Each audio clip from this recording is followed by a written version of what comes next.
आज की जो हमारी कहानी है ये बड़ी ज्ञानवर्धक है। ये कहानी आपको आपके जीवन में ढेर सारी प्रेरणा देगी। इस कहानी को पूरा सुने। आज की जो कहानी है ये नाग और नागिन का प्रसंग है। इस कहानी में आप जानेंगे कि जिस घर में बेटियां होती हैं, जिन पिता के यहां बेटियां होती हैं, वो उनकी परवरिश कैसे करती है और उनका अंत क्या होता है। किसी भी घर में पुत्री का जन्म लेना कितना शुभ होता है, कितना खास दिन होता है।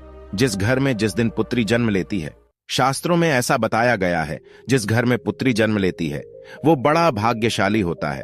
और गरुड़ पुराण में तो यहां तक लिखा है, जिस घर में पुत्री जन्म नहीं लेती उस व्यक्ति का मुख देखने का भी कोई धर्म नहीं होता है। ऐसा गरुड़ पुराण में स्पष्ट लिखा हुआ है। लेकिन जो लोग अपनी पुत्री को भारी छूट देते हैं, भारी लाड़ करते हैं, उनकी पुत्रियां बिगड़ जाती हैं। आज की ये कहानी आपको यही दर्शाएगी। कहानी शुरू करने से पहले जो लोग हमसे नए जुड़े हैं वो हमारे चैनल को सब्सक्राइब करें। शुरू करते हैं आज की कहानी। प्राचीन काल समय में एक जंगल में एक नाग और एक नागिन बैठे हुए थे। सर्दियों की रात थी, कड़ाके की ठंड पड़ रही थी। तब नागिन नाग से कहती है कि पिया जी, आज की रात निकालने के लिए ऐसा क्या किया जाए जो आधी रात निकल जाए। सर्दी बहुत भारी पड़ रही। नागिन कहती कि कोई ऐसी कहानी सुनाओ जिसे हमारी आज की ये रात कट जाए। नाग नागिन की बात सुनने के बाद एक कहानी शुरू करता है और नागिन से कहता है कि तुम ध्यान से सुनो, बड़ी ज्ञानवर्धक और बड़ी प्रेरणादायक कहानी सुनाने जा रहा हूं। ये कहानी एक सेठ और उनकी पुत्री की कहानी है।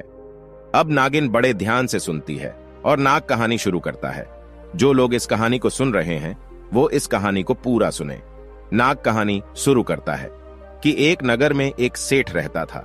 उस सेठ के वहां पे एक पुत्री ने जन्म लिया। जब पुत्री ने जन्म लिया तो सेठ के घर में बड़ा अजीब खुशी का माहौल रहा। वो अपनी पुत्री से इतनी मोहब्बत करता था, इतना लाड़ करता था, इतना प्यार करता था कि इसकी कोई सीमा नहीं थी। पुत्री को कुछ कहने की जरूरत नहीं पड़ती थी। वो पहले से पुत्री की हर इच्छाओं को पूरी करता था। सेठ की लाड़ प्यार ने अपनी पुत्री को इतना बिगाड़ दिया था कि वह किसी की नहीं सुनती थी। इतनी नकारा हो चुकी थी, किसी काम में उसका मन नहीं लगता था। सुबह 10-11 बजे से पहले बिस्तर से नहीं उठा करती थी।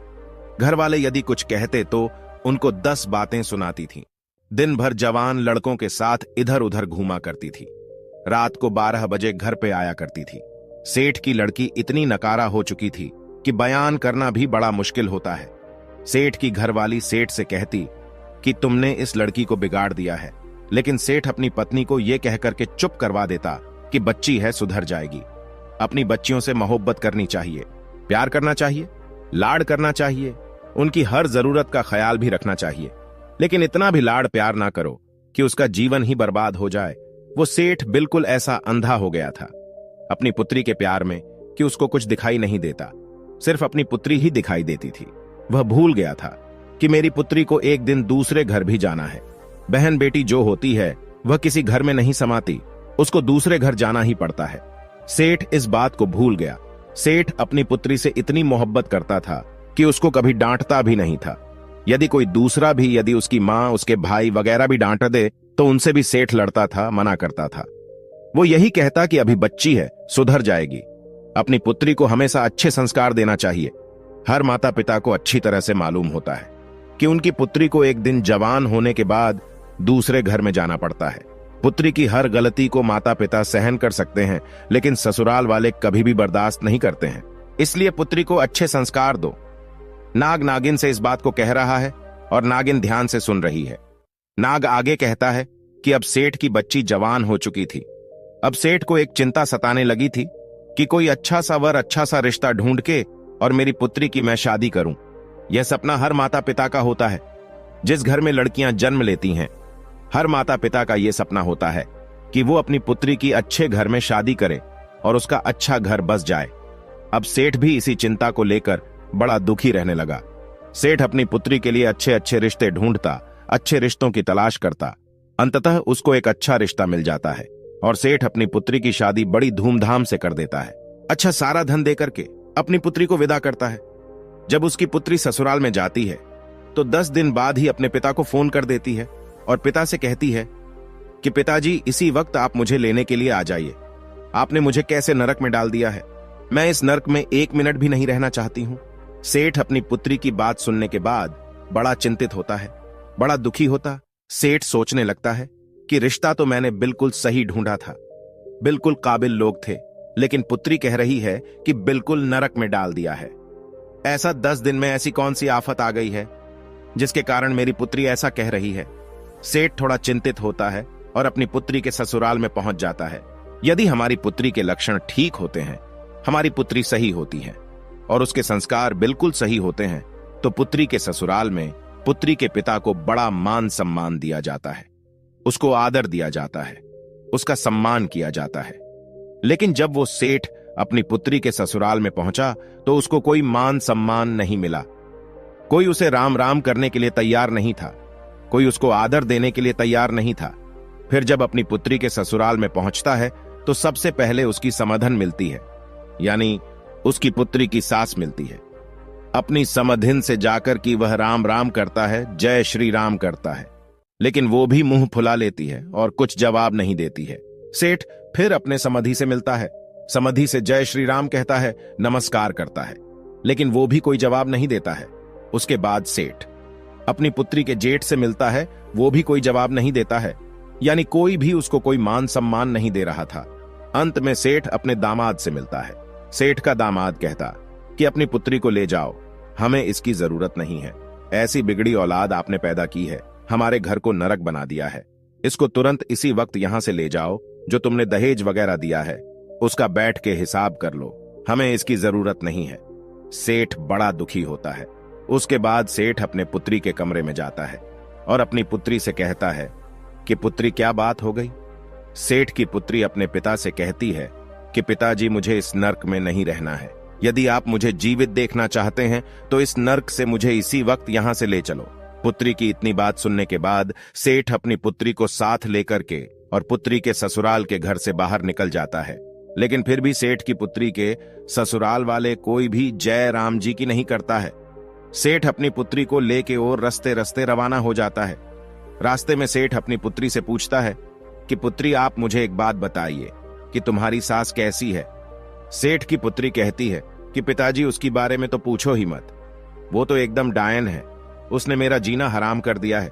ऐसी डायन के घर में आपने मेरी शादी की है, हर वक्त मुझे तंग करती रहती है, ऐसी डायन का नाम भी मत लो। सेठ कहता है, ठीक है पुत्री, अब आप मुझे ये बताइए कि तुम्हारे ससुर कैसे हैं। सेठ की पुत्री कहती है कि उस दुष्ट का नाम भी मत लो, वह तो एकदम दुष्ट है, राक्षस है। उसके बाद सेठ कहता है कि ठीक है, उसे छोड़ो, अभी बताओ तुम्हारे जो जेठ है वो कैसे हैं।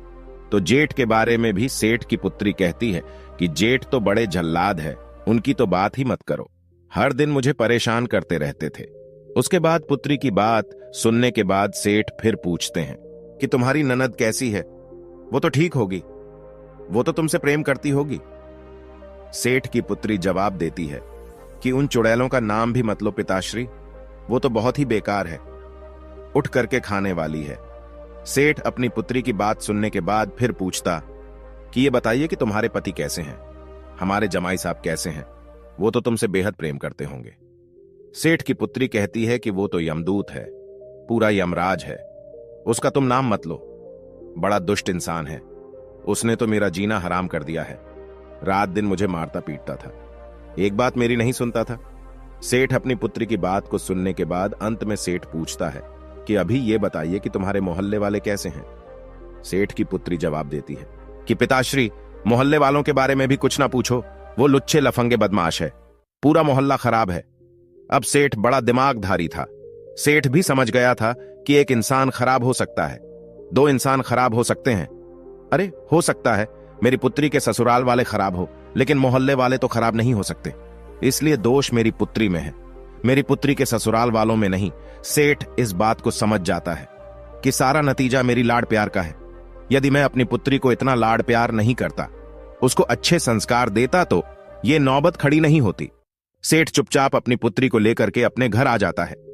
जैसे ही सेठ की पुत्री अपने घर में कदम रखती है तो उसकी जो भाभियां थीं वो भी मुंह फुला लेती है।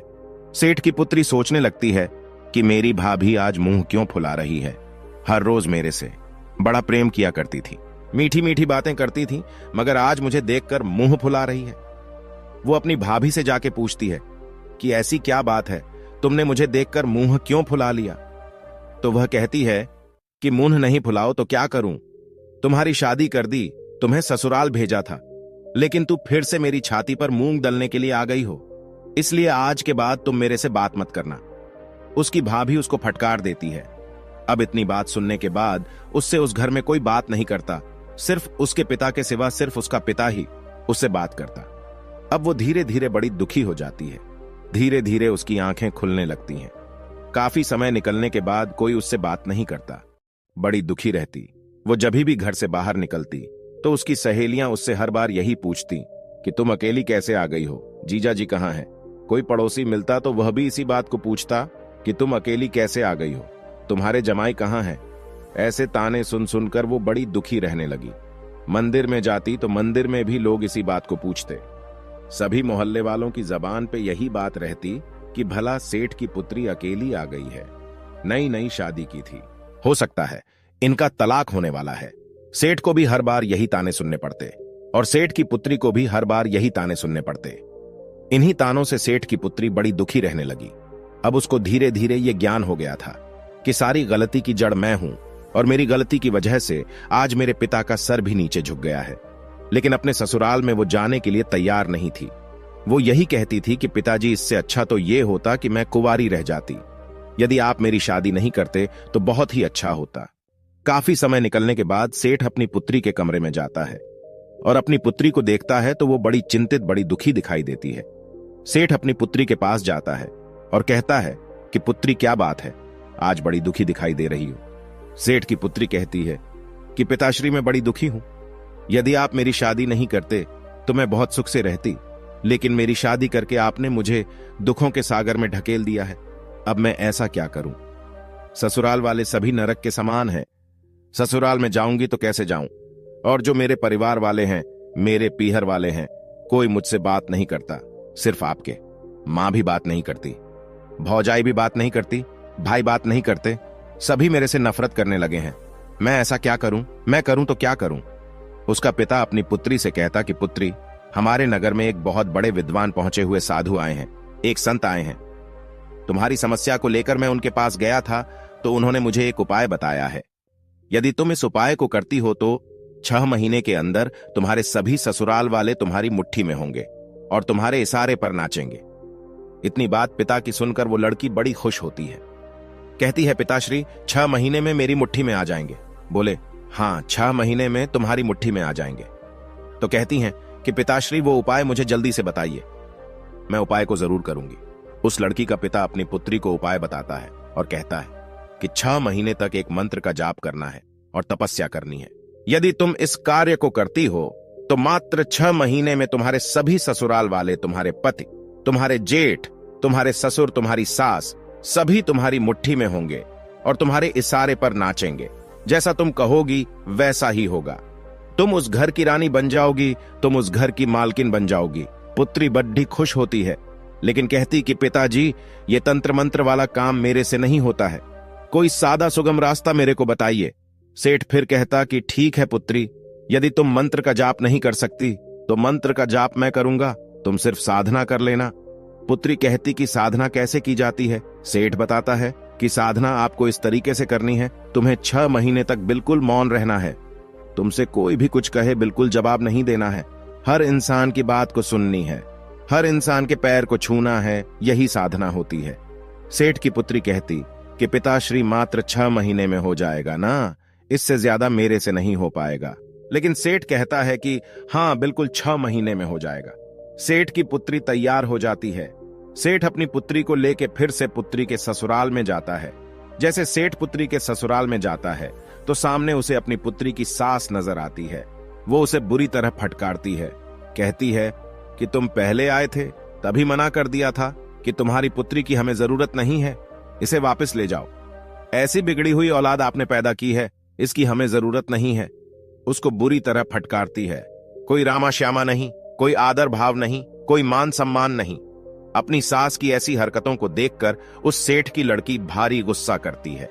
लेकिन सेठ अपनी पुत्री से इशारों में कहता है कि पुत्री, तुम्हें साधना करनी है, साधना का ध्यान रखो, 6 महीने तुम्हें मौन रहना है, जो भी कुछ कहे सबकी आज्ञा का पालन करना है। लेकिन फिर भी कहते हैं ना कि पुत्री का पिता हमेशा सिर झुका के रहना पड़ता है। इसलिए वह सर झुका के सारी बात को सुनता है और अपनी समधिन से कहता कि बहन जी, गलती हर इंसान से होती है, इससे भी गलती हुई, इसको एक मौका जरूर दिया जाए। अब ये सुधर गई है, अब ये ऐसा कुछ नहीं करेगी। काफी विनती करने के बाद उस लड़की की सास मानती है और राजी होती है कि ठीक है, यदि सुधर गई है तो मात्र 6 महीने तक इसके आदर भाव देखूंगी, उसके बाद इसको वापस भेज दूंगी और जिंदगी में दोबारा कभी नहीं अपनाऊंगी। लेकिन सेठ सह स्वीकार करता कि ठीक है, आप 6 महीने तक इसको अपने घर में रखिए। ये बिल्कुल शांत स्वभाव की हो गई है, बिल्कुल सुधर गई है। सेठ अपनी पुत्री को उसके ससुराल में छोड़ करके आ जाता है। सेठ की पुत्री अपने ससुराल में रहने लग जाती है, जाकर के अपनी सास के पांव छूती है। सास बड़ी आश्चर्यचकित होती है कि कुछ दिनों पहले तो ये बहुत भड़क रही थी, किसी की एक नहीं सुनती थी, हम पे हुकूम चलाती थी, बैठे बैठे खाती थी, लेकिन आज ये मेरे पांव कैसे पड़ रही है। वो बड़ी आश्चर्यचकित होती है। सेठ की पुत्री कहती हैं कि माँ जी, मुझे आशीर्वाद दीजिए, आपका आशीर्वाद मेरे लिए बहुत महत्वपूर्ण है। यदि आप मुझे आशीर्वाद देंगी तो मेरी साधना सफल हो जाएगी। उसकी सास उसको आशीर्वाद देती है कि ठीक है, तुम खुश रहो। अब वो अपने घर में रहने लगती है। एक दिन की बात है, अपने ससुर के लिए वो चाय बना के ले जा रही थी। जब ससुर को जैसे ही चाय पकड़ाने लगी तो कप हाथ में से छूट जाता और नीचे गिर के फूट जाता है। तभी उसका ससुर उस पर भड़क जाता है, उसको गाली गलौज निकालने लगता। कहता है कि मेरे घर से निकल जा, तुम्हारी जरूरत नहीं है, तुम बिगड़ी औलाद हो, तुम कुलक्षणी हो। इस तरह की उससे बात कहता है। अब सेठ की पुत्री मन ही मन इस बात को सोचती है कि यदि मेरे पिता मंत्र का जाप नहीं कर रहे होते तो इसी कप से मैं तेरा सर फोड़ देती। लेकिन क्या करूं, मैं साधना कर रही हूं चुप रहने की, मेरे पिता मंत्र का जाप कर रहे हैं, इसलिए तुम्हारी इतनी बात सुननी पड़ रही है। उस सेठ की पुत्री से जब भी कोई कुछ कहता उसको गुस्सा तो बहुत आता, बहुत चिड़चिड़ापन होता, लेकिन क्या करे, उनके पिता की बातें याद आ जाती कि तुम्हें 6 महीने तक साधना करनी है, चुप रहना है और मैं मंत्र जाप करूंगा। तो इसी बात को सोचकर वह चुप रह जाती, अपने गुस्से पर काबू करती। इसी तरीके से वे बड़ी मुश्किल से अपने गुस्से पर काबू पाया और धीरे धीरे उसका घर बार बसने लगा। उनको यकीन होने लगा कि अब ये सुधर गई है। बड़ी मुश्किल से उसका घर बार बसा है। 6 महीने बाद वो गर्भवती हो जाती है। 9 महीने बाद वो मां बन जाती है। अब उसकी गिरस्ती बड़े आराम से चल रही थी। इसीलिए कहते हैं कि अपनी पुत्री को बेइंतहा लाड करना, उसको सर पे चढ़ाना बड़ा खतरनाक साबित होता है। हाँ, अपनी पुत्री को प्रेम करो, मोहब्बत करो, हर चीज का ख्याल रखो, लेकिन इतना भी सर पे ना चढ़ावो कि एक दिन तुम्हें भारी पड़ जाए और उसका भी जीवन बर्बाद हो जाए। कबूतर अपनी कहानी अब समाप्त करता है। प्रिय दर्शकों, अपनी पुत्री को हमेशा अच्छे संस्कार देना चाहिए। हर माता पिता को यह अच्छी तरह मालूम होता है कि उनकी पुत्री को एक दिन जवान होने के बाद दूसरे घर में जाना पड़ता है। पुत्री की हर गलती को माता पिता सहन कर सकते हैं, लेकिन ससुराल वाले कभी भी बर्दाश्त नहीं करते हैं। इसलिए पुत्री को अच्छे संस्कार दो। हम उम्मीद करते हैं दर्शकों कि इस कहानी से आप ढेर सारी प्रेरणा लेंगे। धन्यवाद।